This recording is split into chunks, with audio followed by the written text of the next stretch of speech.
नमस्कार, सुप्रभात। स्वागत एक बार पुनः आप सभी का सब रंग कार्यक्रम में। मित्रों, एक सुंदर प्रेरक प्रसंग से शुरुआत कर रहे हैं आज।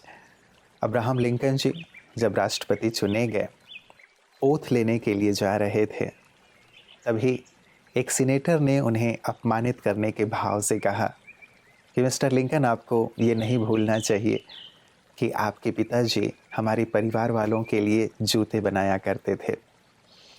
लिंकन जी के फादर मोची थे, वो जूते बनाते थे। अब ये अपमानित करने का भाव था, ओथ लेने जा रहे थे, सभी लोग देख रहे थे। बात कितनी बड़ी हो सकती थी और वो कितना अपमानित महसूस कर सकते थे। कुछ भी कहा जा सकता था, परिस्थितियाँ बिगड़ सकती थीं। लेकिन लिंकन जी ने बहुत ही प्यार से मुस्कुराते हुए कहा कि मुझे पता है कि मेरे पिताजी मोची हैं, जूते बनाते हैं, मुझे भी जूते बनाने आते हैं। यदि आपको मेरे पिताजी के द्वारा बनाए हुए जूतों में कोई शिकायत हो तो आप मुझे बता सकते हैं, मैं आपके लिए और भी बेहतर जूते बना के दे सकता हूँ। एक राष्ट्रपति का समझदारी भरा जवाब, जिसने परिस्थिति को पूरी तरह से परिवर्तित कर दिया। सचमुच यदि हम समझदारी को अपने जीवन में अपना कर चलते हैं तो बड़ी से बड़ी बात को भी छोटा किया जा सकता है, और वास्तव में यही जीवन जीने की एक सुंदर कला है। अन्यथा हम जीवन में छोटी छोटी बातों में उलझकर अपने अमूल्य समय को नष्ट करते रहते हैं। तो समझदारी से अपने जीवन में आगे बढ़ते चलें। इन्हीं शुभकामनाओं के साथ आइए चलते हैं आज के सुंदर सुवाक्य की ओर।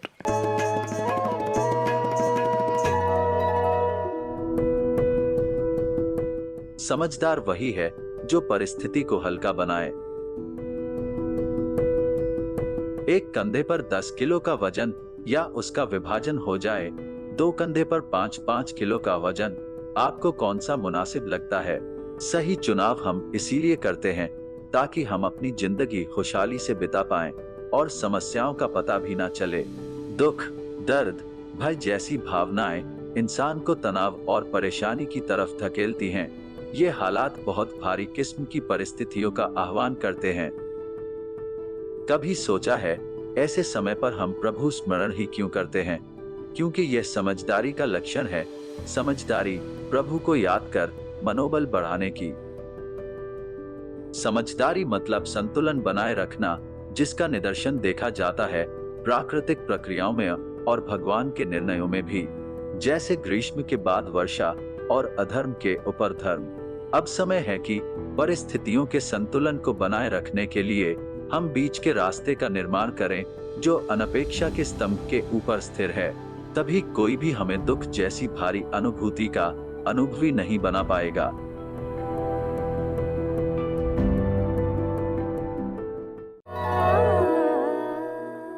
जीवन में हम कैसे शांति से सुखमय जीवन जिएं, दूसरों की बातों से अप्रभावित रहते हुए। और साथ ही यही समझदारी काम आती है स्वास्थ्य को लेकर के भी। एक समझदार व्यक्ति ध्यान रखता है कि उसे किस प्रकार अपनी दिनचर्या रखनी है, अपनी जीवन शैली को बनाए रखना है, ताकि वो सदा स्वस्थ रहे।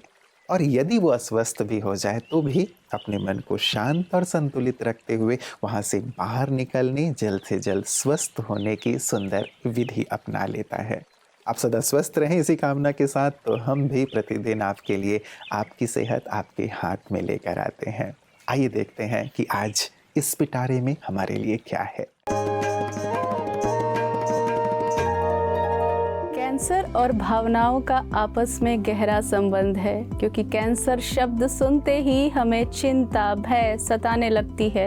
यदि हमारे आसपास में किसी को कैंसर डायग्नोज हुआ है तो सुनने मात्र से ही हमारे अंदर भी वो चिंता और भय जागृत होने लगती है। लेकिन इस विषय में खास आज आपसे हम ये बात करने वाले हैं कि जब हम चिंतित होते हैं या भय जब हमारे अंदर होता है तो ये कैंसर को जन्म दे सकता है, कैंसर को बढ़ावा दे सकता है। तो क्या करें? तो जब हम सुने कि हमारे परिवारजनों में या आसपास में किसी को कैंसर डायग्नोज हुआ है, तो हम अवश्य ही उन्हें सहयोग दें, उनका साथ दें, उन्हें प्रेम दें, उन्हें शक्ति दें। लेकिन उसका असर हमारे मन पर नहीं आना चाहिए, क्योंकि इससे जो स्ट्रेस होता है वो एक एपिजेनेटिक फैक्टर, एपिजेनेटिक मॉडिफिकेशंस करता है, जैसे कि जो हमारे जेनेटिक संरचना है ना, ये उसके ऊपर जाकर के प्रभाव डालता है। और यदि कैंसर नहीं भी होने वाला होता है तो कैंसर जन्म हो सकता है। तो आज से जब हम किसी भी कैंसर पीड़ित व्यक्ति, चाहे वो हमारे संबंधित हो या हमारे मित्र पड़ोसी हो, उनका साथ दें तो हम उस डर को अपने भीतर नहीं जन्म लेने दें, आशावादी रहें।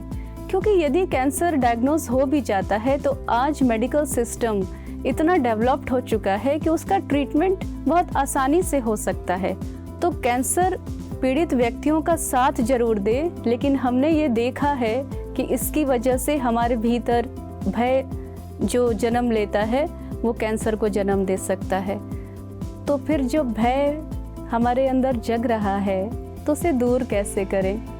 तो उसके लिए ही तो बताया ना, राजयोग मेडिटेशन कीजिए, क्योंकि राजयोग मेडिटेशन हमें सशक्त बनाता है, हमारे आत्मा की आध्यात्मिक शक्तियों को जागृत करता है, हमें आशावादी बनाता है। तो हमारे शरीर पर इसका सकारात्मक प्रभाव पड़ता है। और ये जो स्ट्रेस की वजह से जो कार्सिनोजेनिक एजेंट की तरह काम करता है ना स्ट्रेस, वो दूर हो जाता है। तो राजयोग मेडिटेशन सीखिए और बिल्कुल भी कैंसर को सुनते ही भयभीत नहीं होंगे। कैंसर से डरे नहीं, कैंसर से लड़े। खुश रहें, स्वस्थ रहें। ओम शांति। मित्रों, एक राजा के पास एक ज्योतिषी आए।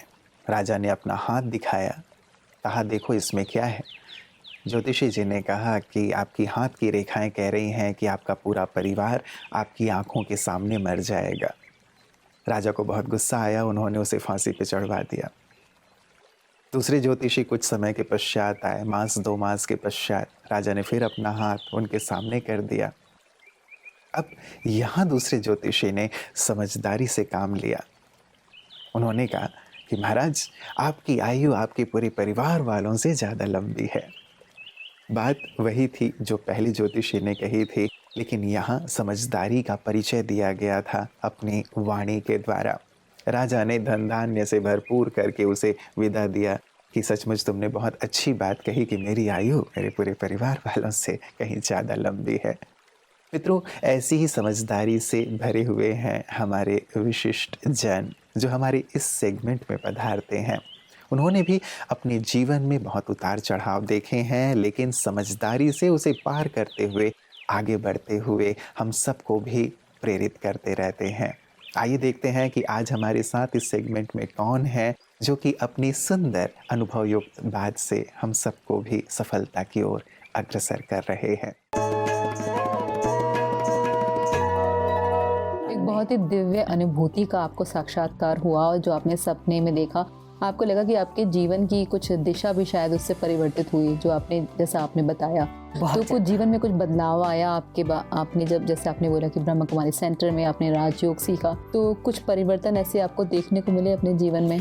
हाँ, जब आप ऐसी दैवीय शक्तियों से रूबरू होते हैं और इतने पवित्र वातावरण में आने का आपको अवसर प्रदान होता है, तो एक ऊर्जा आपके अंदर संचालित होती है जो कहीं आपको हमेशा एक सकारात्मक दिशा में आगे बढ़ाती है। बिल्कुल, यह मेरा एक पर्सनल एक्सपीरियंस है जिसे मैं हर किसी के साथ शेयर करती हूँ कि आप सिर्फ कहने से, सुनने से किसी चीज का आपको पता नहीं चलेगा, आप उसे कर कर देखिए।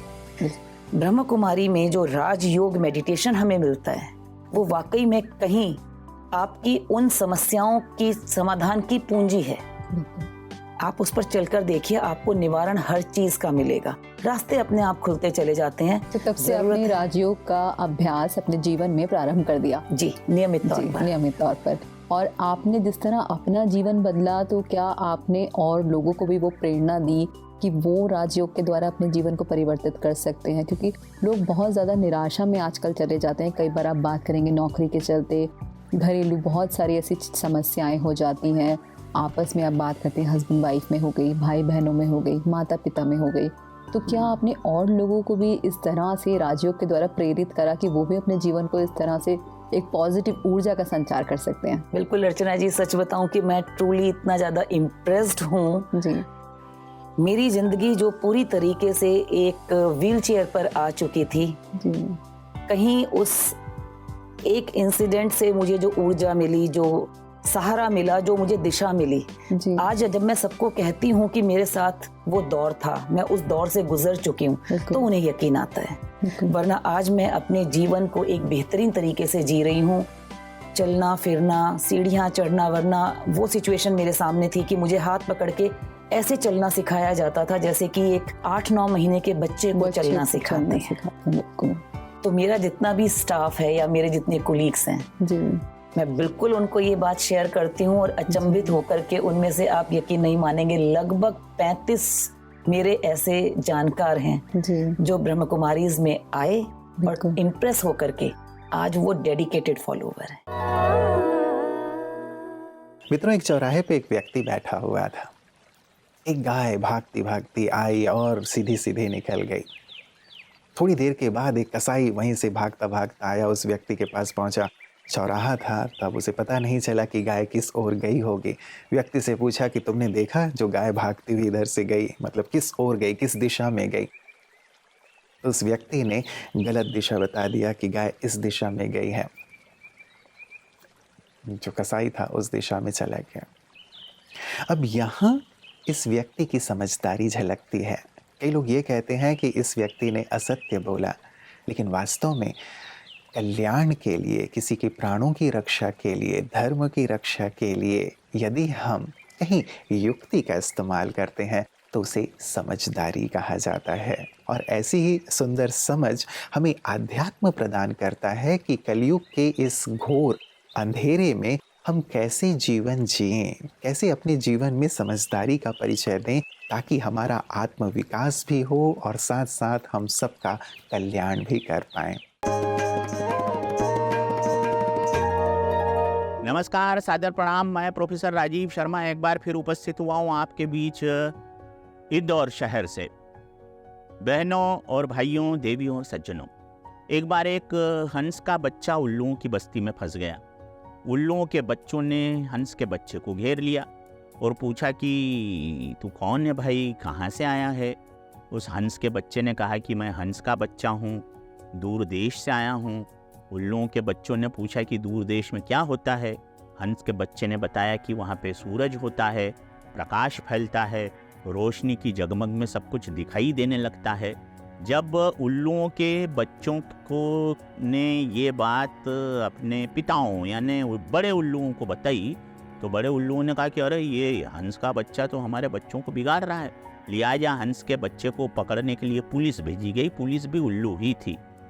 उसे ले जाकर न्यायालय में उपस्थित किया गया। न्यायाधीश भी उल्लू ही था। जिन वकीलों ने दलीलें पेश की वो भी उल्लू ही थे। लिहाजा निर्णय ये हुआ कि उल्लुओं की अदालत ने ये निर्णय किया कि ये हंस का बच्चा झूठ बोलता है, गलत बात कहता है, हमारे बच्चों को बिगाड़ रहा है। भला प्रकाश भी कोई चीज़ होती है क्या? भला रोशनी भी कोई चीज़ होती है क्या? भला कोई सूरज भी निकलता है क्या?